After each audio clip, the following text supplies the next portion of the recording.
नमस्कार। फूल कुमारी कहानी का तीसरा भाग लेकर के मैं प्रस्तुत हूँ। देखिए, शादी की तैयारी हम दोनों तरफ चल पड़ी थी। उधर से तो बारात भी चल पड़ी और उधर फूल कुमारी के घर पे फुल तैयारियां शादी की हो रही थी। फूल कुमारी सचमुच बहुत खूबसूरत थी और उसकी भी एक ही मित्र थी जो उसके पिता का मंत्री था, उसकी एक बेटी। फूल कुमारी भी अकेली, उसकी मंत्री की भी बेटी अकेली। इसी तरह से जो था, बारात आ गई। पता चला कि बारात आ गई। सारा शहर बारात देखने के लिए उमड़ पड़ा। उन्होंने देखा कि जो फूल कुमारी की और संग की सहेलियां थी, नगर की लड़कियां थी, जब उन्हें पता चला कि भाई 7 समुद्र पार से बारात आई है, तो सब देखने के लिए बड़ी उत्सुक थी और बहुत भीड़ हो गई।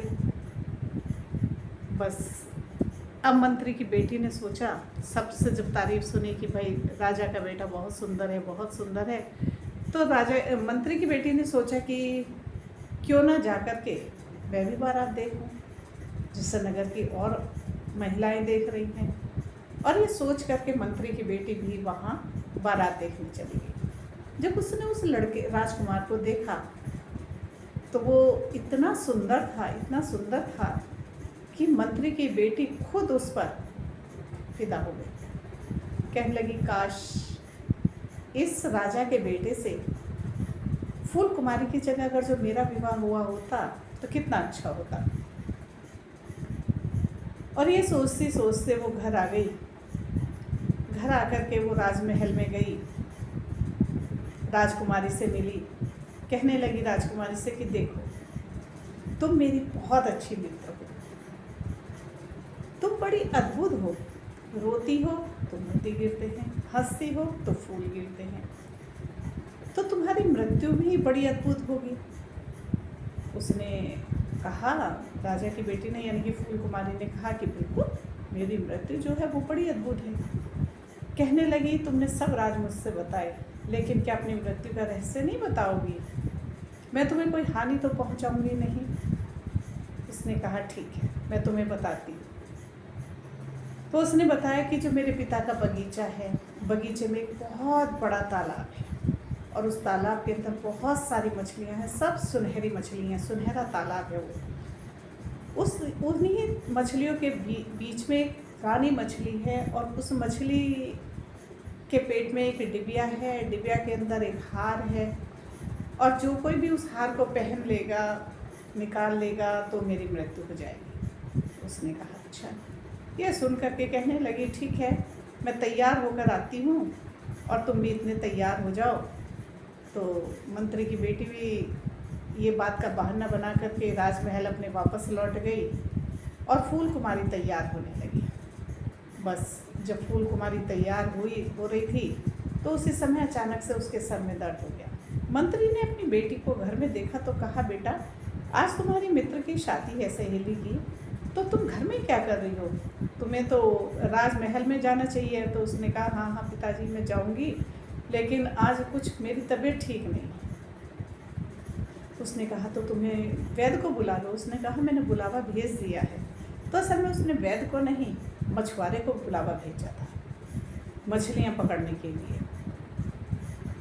अब वैद्य जो था आया और आकर के मछली वाला आ गया और आकर के उसने जो था राजकुमारी मंत्री की बेटी से कहा कि चलिए, कहाँ से मछलियाँ लेनी हैं। वो उसे उसी राजा के सुनहरे तालाब पर ले गई और उन्होंने जाकर के तालाब में जाल फेंक दिया। अब जैसे तालाब में जाल फेंका, वैसे ही राजकुमारी को, फूल कुमारी को चक्कर आने लगे। अब मछलियाँ भर भर के बाहर आने लगीं, जाल से निकालने लगा। मंत्री की बेटी पैर से कुचलती गई, एडी से कुचलती गई, मछलियाँ आती गई, वो एडी से कुचलती गई।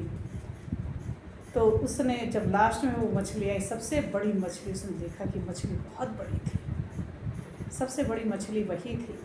उसने उसको जो था बाहर निकाल लिया जाल से बाहर निकल कर के मछली तड़पने लगी। फूल कुमारी को चक्कर आ गए, बेहोश हो गई, सर दर्द हो गया, सारी बीमारियां एक साथ उस पर टूट पड़ी। उधर बारात द्वार पर आ गई, सब कह रहे बारात आ गई, बारात आ गई, सब बारात देखने के लिए उमड़े। और उधर राजकुमारी बेहोश हो गई, किसी का ध्यान उसकी तरफ इतना नहीं गया। और उधर जैसे ही मंत्री की बेटी ने उस मछली को पैर से कुचला, वैसे ही एक डिबिया बाहर आई और डिबिया के अंदर एक मछली के आकार का हार उसे दिखाई दिया।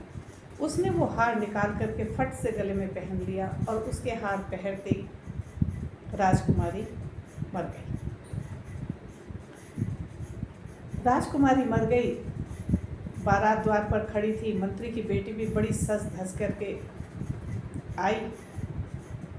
उसे आते ही पता चला कि राजकुमारी मर गई। उधर राजा को पता चला राजकुमारी मर गई।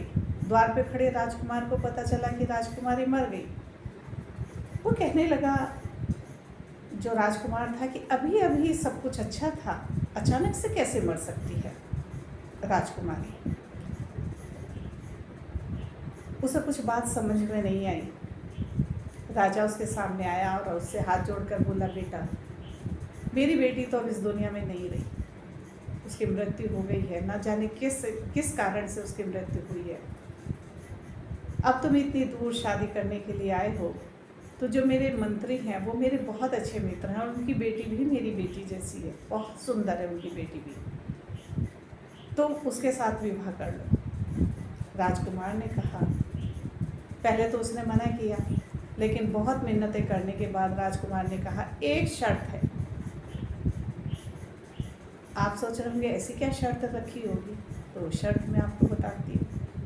उसने कहा, एक शर्त है, विवाह तो मैं जरूर आपके कथानुसार मंत्री की ही बेटी से करूँगा, लेकिन आपकी बेटी का मृत शरीर मेरे साथ जाएगा।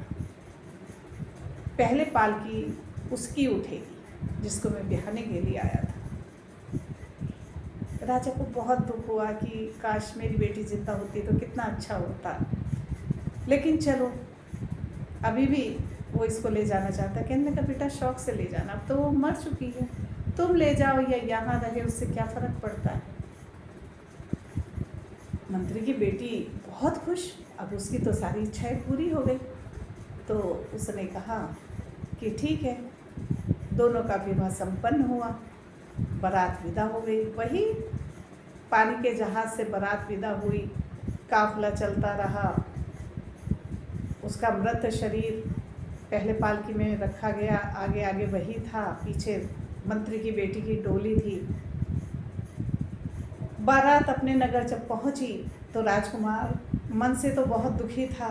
कहने लगा, पिताजी आप शहर में जाइए, मैं कुछ पल यहीं रहूँगा। और उसने अपनी मृत पत्नी का डोला वहीं रोक लिया और नगर के बाहर उसने अपने मित्र से कह कर के एक छोटा सा कमरा बनवा दिया और उस कमरे के भीतर ही उसने उसके मृतदेह को रख दिया।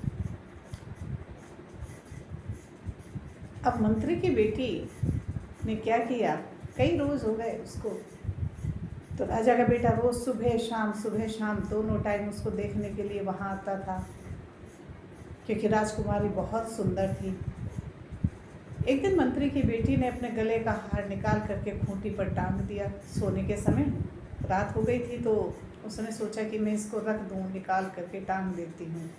उसने उसको कमरे के ऊपर ही खूंटी पर टांग दिया। जैसे ही उसने हार निकाला, दूसरी तरफ जो मृत राजकुमारी थी, फूल कुमारी, वो जिंदा हो गई। यही रहस्य उसने उसे नहीं बताया था कि यदि कोई इसे अपने गले से अलग करेगा या इसको निकाल देगा, रख देगा, तो मैं जीवित हो जाऊंगी। ये बात उसने नहीं बताई थी। इसलिए कहते हैं सारे राज बताइए, लेकिन एक राज अपने पास ऐसा भी रखिए जिसे कोई जान ना सके। फूल कुमारी जिंदा हो गई। फूल कुमारी जिंदा हुई तो वो बैठ करके रोने लगी, बहुत भूखी प्यासी तड़पती हुई, और वो उस कमरे से बाहर निकली। वहाँ थोड़े से पेड़ पौधे फल फूल लगे हुए थे, उसने उन्हीं को खा करके अपना निर्वाह किया।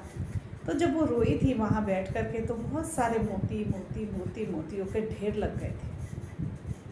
लेकिन जब उसके खाना खा लिया, उसने फल फूल खा लिए, तो उसको ये शांति हुई कि मैंने कुछ खा लिया, और ये सोच करके वो थोड़ा सा खुश हुई, तो उसके मुंह से थोड़े से फूल गिरे, क्योंकि बहुत खुश नहीं थी।